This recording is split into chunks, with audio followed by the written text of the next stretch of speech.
Pastor, eu vou fazer uma breve oração pedindo o Espírito Santo continue trabalhando com o Senhor agora. Oremos. Senhor nosso Deus, Pai querido, nós já fizemos várias orações aqui hoje. Mais uma vez, Pai, nós queremos entrar na Tua presença em oração.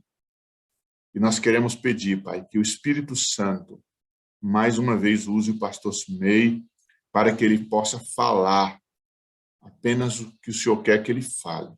Amém. Aquilo que vai nos edificar. E que o Senhor também, ó Pai, nos use com o Espírito Santo para que possamos ouvir também atenciosamente a Tua palavra. Senhor, nós queremos aprender mais de Ti, Pai. Nós queremos, ó Pai, refletir o Teu caráter. E nós sabemos que quem ouve a Tua palavra, Pai, tem essa oportunidade de assimilar, aplicar e ajustar as coisas, ó Pai, segundo o Teu querer.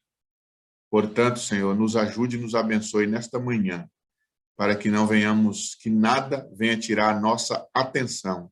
Muito pelo contrário, que o Espírito Santo nos ajude, ajude o pastor Simei, que juntos aqui possamos, através da assimilação da Tua palavra, Te adorar também. Amém. Pedimos essas bênçãos e as agradecemos em nome de Jesus. Amém. Amém. Pastor Simei, Deus o abençoe. Amém, meu querido. Louvado seja Deus. Muito obrigado por se deixar usar na oração para me abençoar, porque hoje eu estou precisando da oração dos irmãos. Para quem ainda não teve a tristeza de perder alguém para essa doença, talvez não consiga entender o tamanho da ansiedade que nos toca quando alguém da família adoece atualmente, né? Mas eu estou muito confiante, e assim como o pastor Adson me disse aqui no particular, Deus vai encher o meu coração de paz, e Ele já está fazendo isso por conta da sua providência, porque ontem eu estava gravando uma música, e que eu queria tocar essa música hoje aqui na sala. Eu não sei se vai rodar bem, né? Mas eu vou tentar, porque ela expressa exatamente um pouco daquilo que nós estamos vivendo, e eu acredito que ela vai nos deixar ainda mais inspirados para ouvirmos a palavra de Deus. Então, vou tentar aqui compartilhar a minha tela com vocês. Se o som estiver saindo legal, tudo bem. Se não estiver rodando, por favor, me avisem, que aí eu interrompo, tá certo, pastor Adevaldo? Eu interrompo o vídeo e a gente volta para a mensagem. Beleza, pastor. Vamos lá. Deixa eu ver aqui se eu já estou compartilhando o som. Pronto.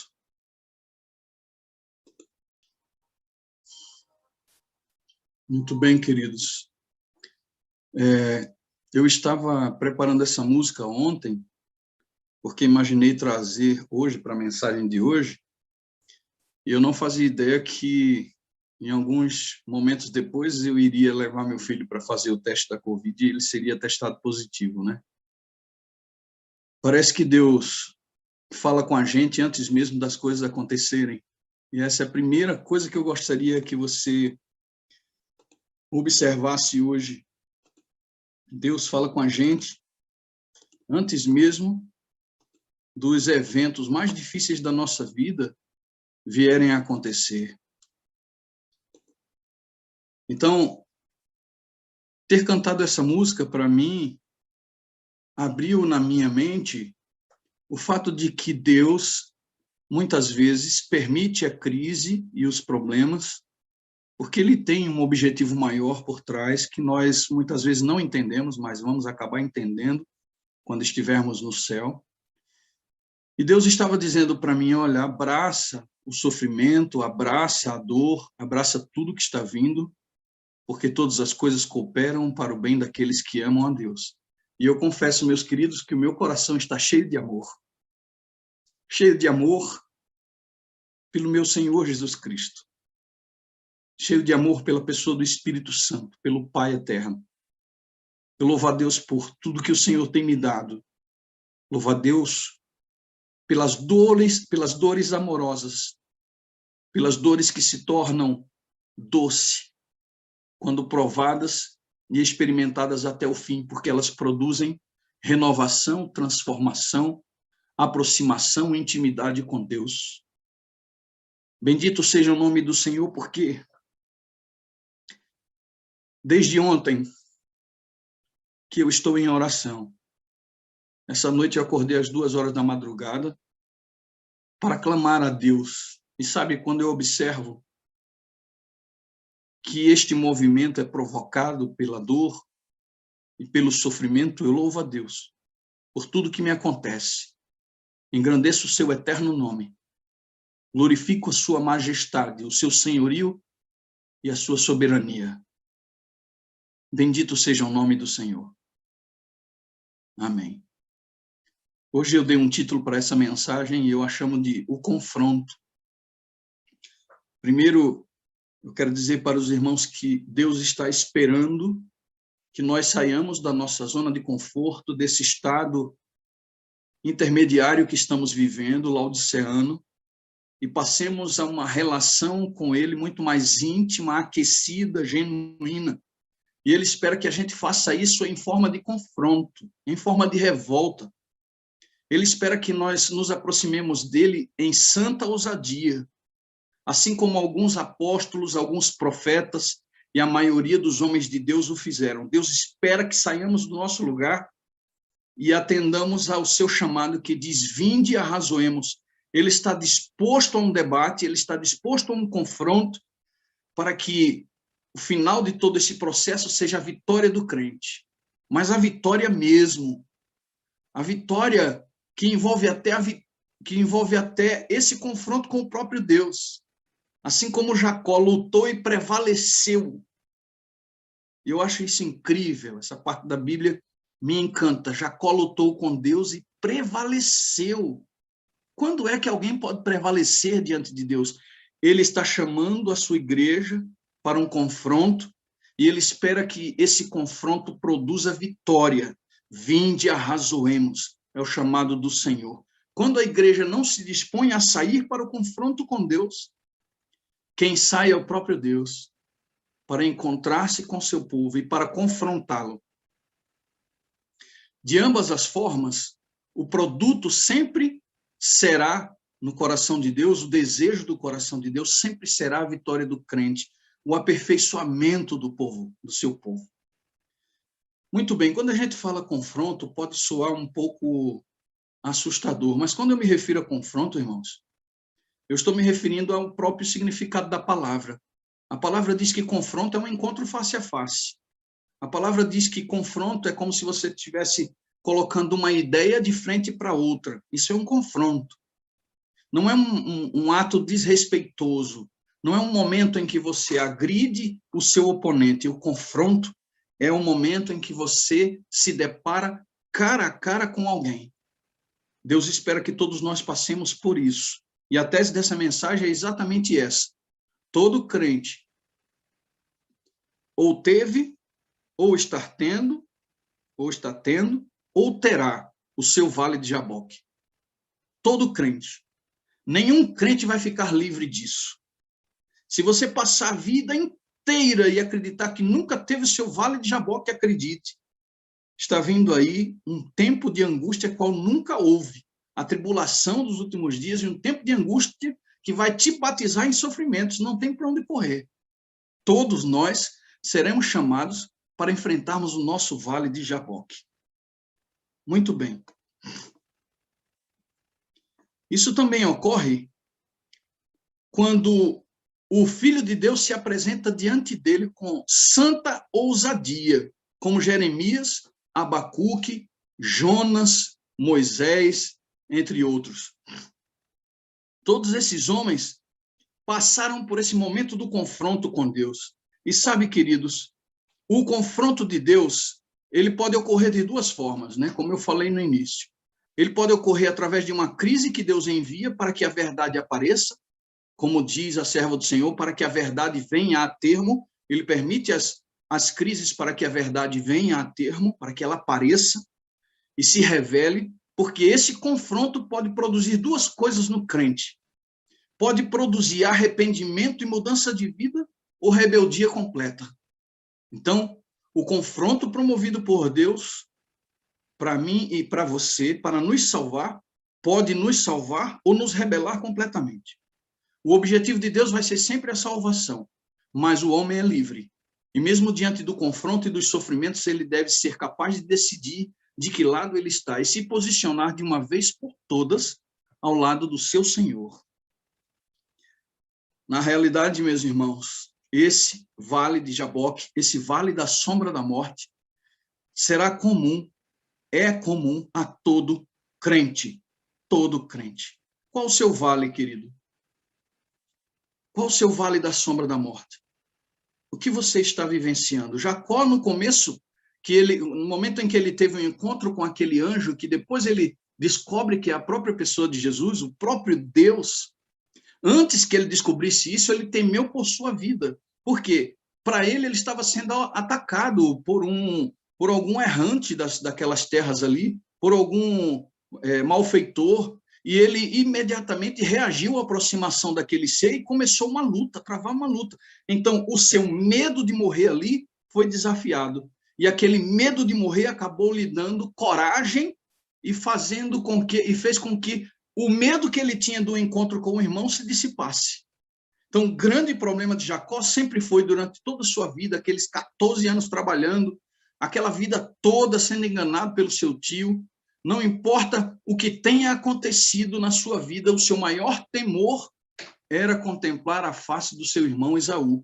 E há uma coisa linda nesse processo todo, que é a seguinte: Jacó lutou com Deus face a face, diz a Bíblia. E é possível que ele tenha olhado para o rosto daquele ser e tenha percebido as expressões no rosto daquele ser. Sabe por quê, queridos? Porque quando o seu medo é dissipado e ele acaba encontrando com seu irmão, percebam que ele manda a todo o seu povo, todo o seu rebanho, todos os seus servos, as suas esposas, para irem à frente para o encontro com Esaú, e depois ele vai. Ele precisava vencer o próprio medo, ele precisava desse confronto com Deus. Mas olha que coisa interessante, ele olhou a face do próprio Deus em luta, declarou: não te deixarei ir enquanto não me abençoares, e ele venceu essa batalha, foi abençoado. E ali houve um divisor de águas, um momento em que Jacó enche o coração de coragem e começa a marchar destemidamente para o encontro com seu irmão. Ao encontrar o seu irmão, ele olha para a face do seu irmão, que não é uma face de ódio, de raiva, de rancor, de ressentimento, pelo contrário, é uma face de amor, de aceitação e de perdão. E olha a frase maravilhosa que Jacó declara naquele momento. Ele diz: meu querido irmão, vejo a tua face como a face de Deus. Percebem? Se você jamais viu a Deus, mas gostaria de saber como é a sua feição, o seu rosto, lembre-se deste momento de Jacó com Esaú, e lembre-se também do momento de Moisés com Deus no monte, quando ele diz: mostra-me, Senhor, a tua glória. E Deus disse para ele: olha, homem algum viu a minha face e viveu, porém passarei diante de ti a minha glória. E quando ele passou daquela forma, de costas, para que Moisés não visse o seu rosto, ele declarou a respeito de si mesmo: o Senhor é compassivo, misericordioso, o Senhor é bondoso, rico em misericórdia. Me parece, queridos, que mesmo ainda não vendo a face do nosso Senhor, podemos crer pelas santas escrituras que a face de Deus é uma face bondosa, uma face de perdão, uma face amorosa. E mesmo nesse confronto que ele promove com o ser humano, ele se apresenta como um Deus de amor, porque o seu objetivo final sempre será a salvação do seu povo. Bendito seja o nome do Senhor. Que coisa linda, Jacó lutou com Deus e prevaleceu. Muitos profetas passaram por esse processo do confronto. Muitos deles. Uma ameaça de morte agora, quando ele encontra-se com aquele salteador, uma ameaça de morte lhe desperta o medo. Mas depois da luta, o medo se dissipou. Quando nos encontramos com Deus para um confronto, levamos para ele todos os nossos medos, angústias e sofrimentos. Mas ao final deste confronto, todas estas angústias, medos, se dissipam, são afastados pelo poder da sua palavra. Primeiro nós falamos, depois ele fala, e quando ele fala, todos se calam. E o Senhor dá um ultimato: daqui para frente, tua vida será diferente. Não te chamarás mais Adson, não te chamarás mais Adevaldo, não te chamarás mais Semei. O teu nome agora será perdão, amor, misericórdia, justificação. O teu nome será salvação. Assim como Jacó, precisamos, como príncipes, lutarmos com Deus e prevalecermos. E esta é a vitória que o Senhor nos ofereceu. Louvado seja o nome do Senhor. Isso aconteceu também na vida de Pedro, lembram? Pedro, aquele homem covarde, que foi confrontado o tempo todo por Jesus. Jesus disse: Pedro, quando tu te converteres, e Pedro não gostou de ouvir essa afirmação e disse: Senhor, tu estás dizendo isso, mas eu quero te dizer que vou contigo para a prisão, vou contigo para a morte. Não, Pedro, não, Pedro. Mais uma vez, Jesus o confronta. Ainda hoje, antes que o galo cante, tu me negarás 3 vezes. Com Pedro também foi assim, aquele covarde homem dissipou, pelo confronto com Jesus, o medo da morte. A sua covardia se dissipou. Normalmente é assim. Todas as vezes que temos esse confronto com Deus, esse encontro intransferível, pessoal, individual com Deus, quando o buscamos para definir a nossa situação, quando o buscamos em busca de conversão genuína, em mudança de propósitos, quando isso acontece, queridos, Deus dissipa todas aquelas arestas que ainda te carregam, que ainda te sobrecarregam na realidade. Todas as coisas que ainda fazem com que você ande de cabeça baixa, inconstante, com orações intermitentes, com momentos de altos e baixos. Deus quer te dar uma vida gloriosa, próspera. Próspera no que eu digo respeito, não é teologia da prosperidade. Próspera no que diz respeito ao seu relacionamento com Ele. Deus quer fazer com que você cresça em intimidade. Deus precisa de um povo que saiba exatamente o que Ele quer, que fale aos seus ouvidos através do Espírito Santo e que Ele seja capaz de transmitir ao mundo as suas verdades. Para que isso aconteça, precisamos de intimidade. E essa intimidade só vem depois do confronto. Clama a mim e responder-te-ei, e anunciar-te-ei coisas grandes e ocultas que ainda não sabes. Essa é a promessa do Senhor. Ele tem muito a nos revelar, tem muito a nos dar, mas nós precisamos partir para um momento decisivo com Deus. Senhor, eu vim aqui para um confronto contigo, esse encontro cara a cara que vai definir o que será da minha vida. Eu não suporto mais viver essa vida cristã medíocre, uma vida que todas as vezes que eu penso nas boas obras, nas coisas, nas boas ações, eu sofro, e eu olho para mim mesmo e digo: Senhor, como posso ser obediente diante de tamanhas provas? O Senhor quer que o nosso jugo se torne suave e o nosso fardo leve, mas esse confronto é necessário para que isso aconteça. Deus está confrontando o mundo agora, queridos. Não há dúvida. Assim como disse Jeremias, que, falando a respeito daquele período, pouco depois do nascimento de Jesus, ouviu-se um pranto em Ramá. Era Raquel chorando por seus filhos. Eu só imagino o período que nós estamos vivendo como uma cópia daquele momento terrível. As famílias perdendo seus filhos, um pranto generalizado rodeando o mundo, as pessoas angustiadas e com medo por causa dessa enfermidade e de tantos outros problemas que têm surgido no mundo. Estamos no meio de uma crise terrível e parece que a serva do Senhor, quando fala isso, ela está muito cheia do Espírito Santo, porque, meus queridos, é justamente na crise que se revela o caráter, é na crise que a verdade aparece. Deus está nos confrontando para que tomemos uma decisão. Chegou a hora, é dia do juízo. Ou nos consagramos totalmente a Ele, ou nos rebelamos totalmente. Isso chama-se sacudidura, isso chama-se um momento profético sem precedentes. Por isso nós não podemos caminhar e viver a nossa religião como se nada estivesse acontecendo. Muito pelo contrário, precisamos clamar ao Senhor para que Ele nos dê sensibilidade. Senhor, abre meus olhos. Não me deixe cego ao que está acontecendo no mundo espiritual, porque há uma guerra, anjos de um lado para o outro, Satanás, sabendo que pouco tempo lhe resta, vindo sobre o povo de Deus com grande ira. Estamos sendo afetados, estamos morrendo aos poucos, e Deus está, graças ao seu poderoso nome, ao seu amor, fazendo uso dos estratagemas do diabo para cumprir os seus profundos desígnios, como diz a serva do Senhor. Enquanto Satanás está pensando que está destruindo e devastando a terra, o Senhor está atuando para separar o seu povo, para aperfeiçoar o seu povo, para fazer dormir aqueles que estão preparados. Coisas estão acontecendo no mundo espiritual e nós precisamos abrir os olhos.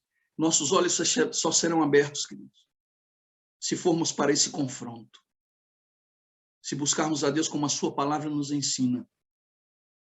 Buscar-me-eis e me achareis, quando me buscares de todo o coração. Bendito seja o nome do Senhor. Eu acredito que Deus olha para o mundo neste clamor generalizado e tem aquela mesma visão do passado. Ele olha para o seu povo e vê o seu povo como ovelhas sem pastor, e o seu coração se enche de ternura, se enche de amor, e o seu sonho é pastorear o seu rebanho, é conduzir as suas ovelhas. E Deus encontra, se é que a gente pode usar essa expressão a respeito de Deus, mas Deus encontra dificuldade no coração humano por causa do orgulho humano. É por isso que mesmo o confronto nem sempre produz arrependimento, às vezes rebelião. Você percebe? Há um desconforto na alma que está praticamente forçando as pessoas a olharem para Deus. O povo de Israel viveu essa experiência de crise muitas vezes. O povo de Israel era um povo que o próprio Deus disse: tu és povo de dura cerviz, difícil de conduzir para os meus caminhos, porque por mais pressão que vocês sofrem, parece que vocês sempre voltam à apostasia. Talvez por isso o desabafo de Deus, quando ele diz lá atrás: eu não escolhi vocês porque vocês são os melhores povos da terra, estão entre os melhores povos da terra. Não. Vosso pai é amorreu, vossa mãe é eteia. Povo ruim, origem ruim, mas eu escolhi vocês para poder revelar a minha misericórdia e todo o meu amor.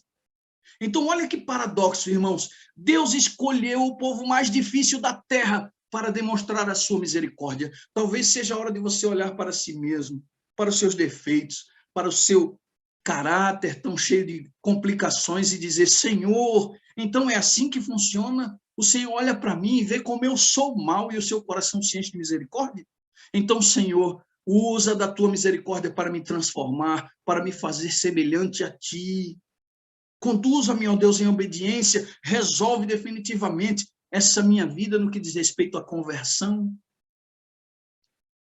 Deus tem escolhido as pessoas menos afortunadas do mundo para demonstrar a sua glória, o seu beneplácito, o seu amor.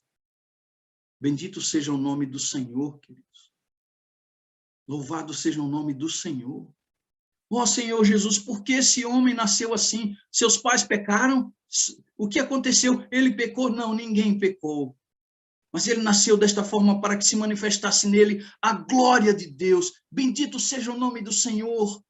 Porque um dia ele olhou para mim e disse: Semei, como você é complicado, como o teu coração parece com o povo de Israel, homem de dura cerviz. E o Senhor me confrontou, me derrubou, me quebrou, me esmiuçou, mas me transformou pelo poder de sua graça. Louvado seja o seu nome. Bendito seja o nome do Senhor. Se eu pudesse, eu andaria ajoelhado ante a sua presença, dada a sua misericórdia e o seu empenho em salvar o ser humano. Bendito seja o nome do Senhor. Bendito seja. Quando o Senhor fala a Joel, naquele contexto de juízo, ele diz: subam ao monte, subam ao monte, deem voz de rebate no meu santo monte, Joel, dai voz de rebate no meu santo monte, perturbem-se todos os moradores da terra, porque é tempo de juízo. Eu falei sobre isso, muito sobre isso na última mensagem que preguei. Tempo de juízo. Dai voz de rebate no meu santo monte. Parece, irmãos, que porque nós estamos calados ou passamos um tempo calados, porque eu acredito que Deus está transformando isso. O próprio Deus subiu ao monte para dar voz de rebate. Essa voz de rebate no original significa gritar até ferir os ouvidos. As pessoas precisam saber o que está acontecendo, e talvez isso venha em forma de um confronto, de uma crise mundial, uma crise pessoal, um luto, uma doença, problemas dos relacionamentos. Talvez Deus permita que Satanás faça toda a miséria na vida do crente para fazer com que o crente olhe para ele. E sabe o que é mais maravilhoso, queridos, de tudo isso? É que Deus permite o sofrimento para que a gente vá à sua presença, e a gente, às vezes, vai por puro interesse. Senhor, me tira dessa situação financeira, me tira dessa condição de luto, me dá força para isso, me dá força. Vamos a Ele porque precisamos, em outras palavras, mas o Senhor só quer que a gente vá, porque estando na sua presença, ficando na sua presença, experimentando a sua presença, seremos transformados à imagem e semelhança do Senhor Jesus Cristo. Eu estava assistindo um filme sobre a vida de Jesus recentemente. E um rabino citou um texto do Antigo Testamento que diz que a alegria do Messias seria fazer a vontade de Deus. Naquela hora, minhas lágrimas caíram e eu disse: Senhor, eu quero isso. Eu quero que a minha alegria, eu quero que a minha vida seja vivida para a glória do teu nome, que eu encontre alegria em fazer a tua vontade, que eu encontre a minha paz de espírito, que eu encontre, Senhor, todas as realizações dos meus mais profundos sonhos na pessoa de Jesus, em obedecê-lo. Tenha misericórdia de mim, Senhor. Essa deve ser a nossa oração diária, irmãos. Precisamos ir à presença do Senhor clamando: Pai, eu quero amar viver em tua presença, quero amar obedecer-te, assim como Jesus. Muitos profetas tiveram esse encontro com Deus. Vocês lembram de Abacuque? Abacuque levou para Deus as suas lamentações, falou para ele tudo o que ele pensava, e depois que ele terminou de falar, Deus disse o quê? Agora eu vou falar. Cale-se diante dele toda a terra, o Senhor está em seu santo templo. Essa é a base do confronto. Nós vamos ao Senhor Jesus, abrimos o nosso coração, mas vai chegar o momento que ele vai falar e nós vamos ter que silenciar. Porque quando ele fala, não somente nos instrui, mas também nos transforma. Nos enche de reverência e consciência da sua soberania. Com Jó, foi a mesma coisa. Jó falou: nunca deixei de dar esmolas. Sempre tentei andar dentro dos teus caminhos, dos teus estatutos, ó Deus. E Jó abriu o seu coração e lançou diante de Deus os seus lamentos. Da mesma forma, Deus se manifesta agora e diz: agora eu vou falar e você vai se calar. Onde tu estavas quando eu estava lançando os fundamentos da terra? Olha o confronto, queridos. Olha esse confronto, que coisa linda.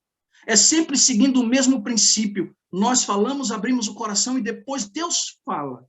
E eu quero agora, neste momento, abrir a palavra de Deus, porque até agora eu só citei os versos, mas eu quero abrir a palavra de Deus agora no livro de Lamentações, porque Jeremias foi um outro que vivenciou esse confronto, que mergulhou na crise juntamente com o povo. E ele dá para a gente o segredo, ele diz como devemos enfrentar a crise. E eu convido você, abra sua Bíblia, no capítulo 3 de Lamentações. Capítulo 3 de Lamentações. Esse livro é incrível, esse livro é maravilhoso, queridos. Para que você valorize ainda mais o texto que nós vamos ler. Esse livro está entre a seção poética da Bíblia, os livros poéticos.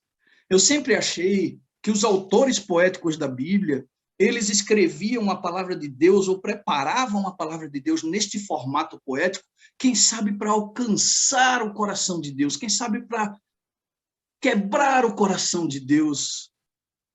Parece que falar não fazia tanto sentido, era melhor cantar, era melhor recitar uma poesia, quem sabe eles encontrassem no coração de Deus um abrigo. E o livro de Lamentações foi escrito dessa forma.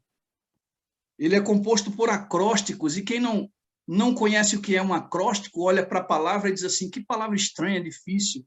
Pastor, não usa essa palavra porque é estranha de compreender. Não, irmãos.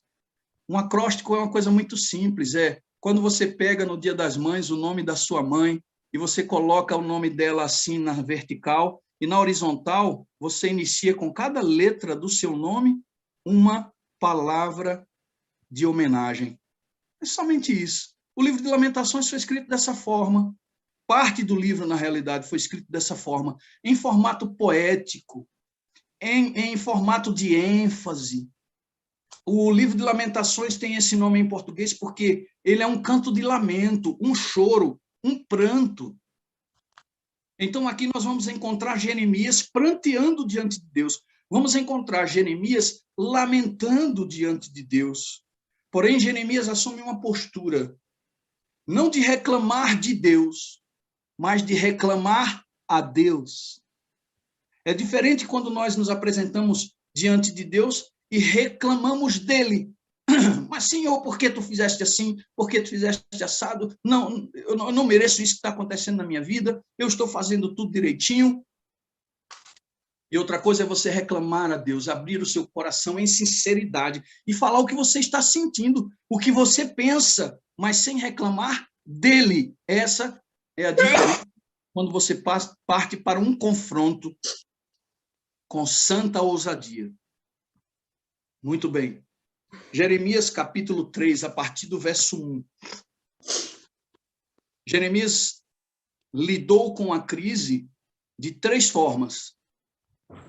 Essas foram as formas que Jeremias encontrou para atravessar esse momento tão difícil que ele estava vivendo. Eu quero que vocês prestem atenção no sentimento de Jeremias.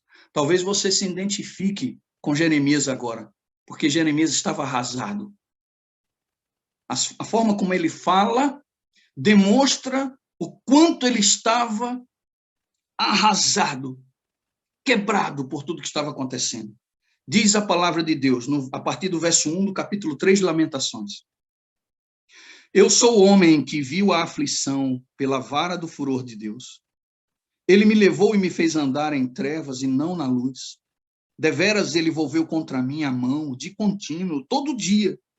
Fez envelhecer a minha carne e a minha pele, despedaçou os meus ossos. Olha só a visão de Jeremias a respeito do que Deus estava fazendo. Deus lançou o juízo sobre o povo, sobre o seu povo, e a visão que Jeremias tinha desses juízos era essa. Edificou contra mim e me cercou de veneno e de dor. Fez-me habitar em lugares tenebrosos, como os que estão os mortos para sempre. Cercou-me de um muro e já não posso sair. Agravou-me com grilhões de bronze. Ainda quando clamo e grito, ele não admite a minha oração. Fechou os meus caminhos com pedras lavradas. Fez tortuosas as minhas veredas. Fez-se-me como um urso à espreita, um leão de emboscada. Desviou os meus caminhos e me fez em pedaços. Me fez em pedaços. Observe esse texto. Me fez em pedaços. Deixou-me assolado. Entesou o seu arco e me pôs como alvo a flecha. Imagine essa cena, irmãos. Fez que me entrassem no coração as flechas da sua aljava. Imagine Deus esticando o seu arco e lançando as suas flechas diretamente no coração de Jeremias. Era assim que ele se sentia. Alguém aí se identifica com Jeremias? Alguém está carregando uma sequência de sofrimentos e dores atrozes, que está fazendo com que você olhe para Deus e diga: Senhor, por que estás fazendo isso? Parece que tu estás contra mim, parece que, como diz uma certa música, o céu está de bronze, porque eu clamo e parece que não vem um alívio, é um sofrimento atrás do outro. Meus irmãos, eu tenho conhecido pessoas que estão sendo batizadas com esse batismo de sofrimento, de uma forma que eu digo, meu Deus, eu louvo a ti pelos meus sofrimentos, porque há muitas pessoas com sofrimentos intensos, muito maiores, como o pastor Wagner está sempre nos alertando aqui. Mas essa era a sensação de Jeremias, voltando ao texto. Fui feito objeto de escárnio para todo o meu povo, e a sua canção todo dia fartou-me de amarguras, saciou-me de absinto, fez-me quebrar com pedrinhas de areia os meus dentes, cobriu-me de cinza, afastou a paz da minha alma. Olha só, queridos. Esqueci-me do bem. E para encerrar o verso 18, então disse eu, já pereceu a minha glória, como também a minha esperança no Senhor. Ah, queridos, eu não sei quantos de vocês nesta manhã estão se sentindo como Jeremias. Eu preciso falar uma coisa para vocês. Eu não tinha preparado para falar isso, mas me veio agora à mente essa lembrança. Uma pessoa escreveu para mim e disse o seguinte: eu estou participando da Sala 57 há mais de 6 meses, mas ainda me sinto vazia. Ainda estou com meu coração vazio. Não me sinto salva. Não me sinto transformada. Eu fiquei pensando, meus irmãos, meu Deus, o que está acontecendo? Será que alguns de nós estamos como essa pessoa? Entrando todos os dias na presença do Senhor e não se deixando ser tocado? Porque quando você entra na presença do Senhor, você deve confrontá-lo e dizer: Senhor, não admito estar aqui nesse lugar maravilhoso, nesse lugar onde as pessoas te buscam e não me permitir ser tocado. Então quebra tudo que houver dentro de mim, despedaça esse meu coração, mas alcance lugar dentro do meu coração, Senhor. Precisamos, enquanto estamos na presença do Senhor, manter esse espírito de oração. Senhor, me toca, me transforma. Todas as vezes que eu ouço um testemunho dentro dessa sala, todas as vezes que eu escuto um sermão que algum pastor traz e meu coração é profundamente tocado, eu fico em oração e eu digo: meu Deus, me ajuda. Eu quero isso que ele está dizendo para a minha vida. Pastor Gilson, certo dia, pregou e ele disse que todos esses pedidos que a gente faz pelo Espírito Santo, em grande medida, esse pedido da plenitude do Espírito Santo, que ainda não veio, a plenitude, não se preocupe, não pare de pedir. Ele até citou o texto de Ellen White, depois me manda, pastor, esse texto. Eu quero muito. Ele disse assim, que essas orações feitas em prol do Espírito Santo estão sendo acumuladas no banco do céu. E na hora certa, Deus vai derramar essa porção do Espírito em grande medida sobre a sua igreja. Então, querido, não pare de clamar, não pare de lutar, parta para o confronto, porque o Senhor está te chamando para arrazoar com Ele. Ele quer que esse confronto produza salvação na tua vida. Ele quer um novo começo. Bendito seja o nome do Senhor. Então, a primeira parte que Jeremias, a primeira atitude de Jeremias para lidar com o sofrimento, para lidar com a crise, foi abrir o seu coração em confronto com Deus, em sinceridade absoluta, para alcançar o favor de Deus. E ele alcançou o favor de Deus, porque quando ele abriu o coração a Deus e despejou todos os seus sentimentos diante dele, o seu coração foi transformado, porque ele estava na presença do Senhor, abrindo com sinceridade todos os seus pensamentos, tudo que ele pensava, como ele se sentia, abria o seu coração. E olha o que diz o verso 21 e o 23, é a segunda parte da proposta de Jeremias para lidar com o sofrimento e com a crise. A segunda parte, verso 21 e verso 23, está escrito assim: eu quero trazer à memória o que me pode dar esperança. As misericórdias do Senhor são a causa de não sermos consumidos, porque as suas misericórdias não têm fim. Glória a Deus. Então, primeiro foi abrir o coração a Deus, em sinceridade, partiu para o confronto. Segundo, mudou o foco da sua dor, da sua crise para o amor. Percebe? Mudou o foco da dor para o amor. Quero trazer à memória o que pode me dar esperança, as misericórdias do Senhor que se renovam todos os dias. É por isso que nós não somos consumidos. Então ele tira agora os olhos da dor e da crise e passa a olhar para o amor. E a terceira atitude de Jeremias para lidar com a crise, finalmente, ele decidiu esperar com paciência e aguardar em silêncio. Essa é uma fé que nós não possuímos naturalmente. Por isso precisamos do confronto. Por isso precisamos ir ao Senhor de todo o coração, de todo o nosso ser, com toda a nossa alma, lançar sobre Ele toda a nossa ansiedade, entregar tudo a Ele, os nossos medos, os nossos questionamentos. Senhor, está passando isso na minha cabeça. Ora, não sinta que está desrespeitando o Senhor, sendo sincero com Ele. É isso que Ele quer. A oração sincera tem pronta resposta. Bendito seja o nome do Senhor. Então, o terceiro e último passo de Jeremias, para lidar com a crise e experimentar os louros do confronto, a bênção do confronto, foi mudar de foco e depois esperar com paciência e guardar em silêncio. Verso 25 e 26. Bom é o Senhor para os que o esperam por Ele, para a alma que o busca.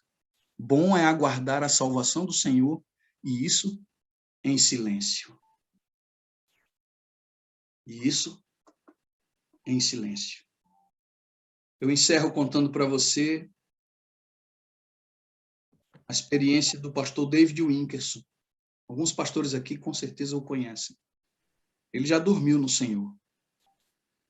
Um homem de Deus que realizou grandes proezas, grandes feitos.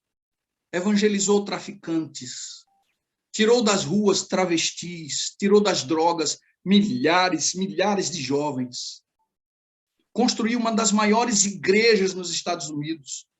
Conduziu uma congregação a um reavivamento sem precedentes. Quando ele pregava, a sensação de convicção de pecado era profunda na igreja. E ainda hoje, se você procurar mensagens do pastor David Wilkerson, gravadas aí na internet, você vai sentir essa emoção, você vai sentir essa sensação da presença de Deus. Mas esse homem nem sempre foi assim. No início do seu ministério, na sua juventude, ele teve que confrontar-se com Deus. E ele estava trabalhando já há alguns anos na igreja, mas ele não via frutos. Tudo que ele fazia na igreja parecia ser improdutivo. E ele lia sobre grandes reavivamentos, lia sobre o poder do Espírito Santo, mas ele não encontrava essa realidade em sua vida. Então, um dia, no meio da Times Square, parado ali, olhando as pessoas se degradando, olhando os homens vestidos de mulher, jovens usando drogas, traficantes nas ruas, ele disse para Deus em oração, na oração do confronto: Senhor, se esse meu ministério é um ministério cheio do Espírito Santo, então eu não quero mais. Eu não quero mais. Santa ousadia. Uma ousadia que exalta a Deus. A santa ousadia exalta a Deus. Não acredito que essa vida medíocre que eu tenho, esse ministério medíocre, seja obra do Espírito Santo. Não acredito. Eu quero, Senhor, mais do teu poder. Eu quero da tua força. Foi assim que David Wilkerson orou, e a partir daquele momento, Deus teve um encontro com David Wilkerson e fez com que ele realizasse todos os projetos que ele realizou e pôde terminar a sua carreira deixando um legado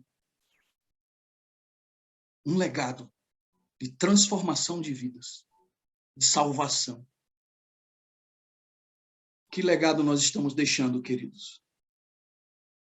Se não temos um legado ainda para deixar, legado de salvação, é porque ainda não tivemos o confronto em santa ousadia com Deus. Eu convido você a orar. Eu não sei se eu posso orar agora, pastor Adevaldo, ou se vai haver alguma coisa antes e depois a oração, mas eu preciso orar. Pode orar, meu pastor. Posso orar? Pode sim, claro. Feche os seus olhos, meu querido, minha querida. Maravilhoso Deus e poderoso Pai, nos aproximamos de Ti, Senhor, em santa humildade. Mas queremos também, Senhor, nos aproximar de Ti em santa ousadia. Deus eterno, não permita que, como essa jovem que disse que há tanto tempo tem estado em Tua presença e continua vazia, não deixa que isso se repita no coração de nenhum dos Teus servos aqui presentes hoje. E se ela estiver aqui hoje, ó Deus, assistindo essa reunião, eu clamo a Ti, pelo poder do Espírito Santo, que a confronte de tal forma que ela sinta o Teu poderoso amor, o Teu interesse por ela, e que ela se quebrante, deixe que o Senhor entre definitivamente em seu coração. Faça isso, ó Deus, com todos os espectadores dessa sala.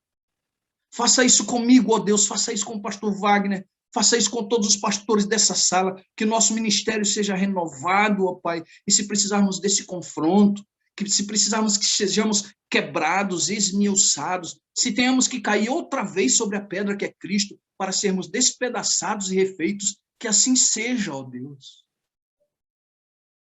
Mas que sejamos cheios do Espírito Santo, que passemos por esse processo de retomada, de virada de jogo, e que as pessoas percebam que o Senhor Jesus vive e reina em nossos corações.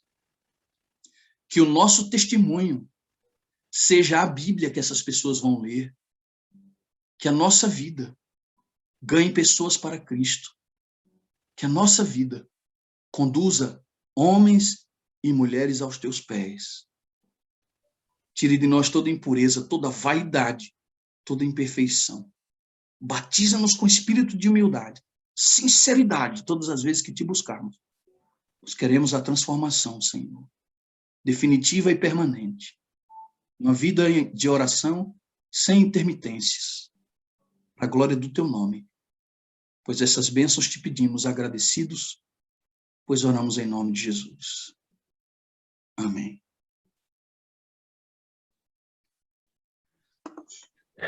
Obrigado. Obrigado, pastor. Deus te abençoe ricamente. Amém, pastor. Esses confrontos são importantes, né? Às vezes a gente acha que não pode. Não é pressionar a Deus, né, pastor? Não é isso, mas é entrar em batalha com Deus, rasgando o coração sobre aquilo que nós não entendemos, ou temos necessidade de receber. Eu penso que essas coisas precisam estar unidas, né? Deus, esse David Wilkerson, ele tem uma parte do sermão dele cortado, já apresentei até aqui na sala, quando ele apresenta a angústia dele de ver o sofrimento, o pecado, aquele homem está na sala de audiência com Deus, brigando com Deus sobre aquilo, e com um desejo enorme de salvar aquelas pessoas, né? Esse senso de urgência e de batalha com o Senhor. Por exemplo, eu fico pensando aqui, nós alcançamos os 10 mil, vamos sossegar? Quantos a gente quer? A gente tem brigado, pastor, assim, debruçado com Deus, olhando para o nosso telefone, para a nossa lista de transmissão e clamando, porque assim, eu estou vendo tanta coisa boa acontecer na vida de tanta gente que me angustia os que não entram. Então, até quando a gente já entrou com Deus nessa luta, nesse pleito com Deus, como que pegando a Deus nos ombros e Senhor, faz essas pessoas entrarem ali, né? Eu acho que a gente não tem esse hábito e nós podemos ter sem medo de que isso agrida a Deus. Precisamos pedir esse batismo, né, pastor? Esse batismo da súplica. Da súplica, o batismo da angústia, o batismo do amor, o batismo do Espírito, são batismos que vêm como consequência dessa imersão nossa em Cristo, né? Nossa em Cristo. Deus seja louvado, pastor. Amém.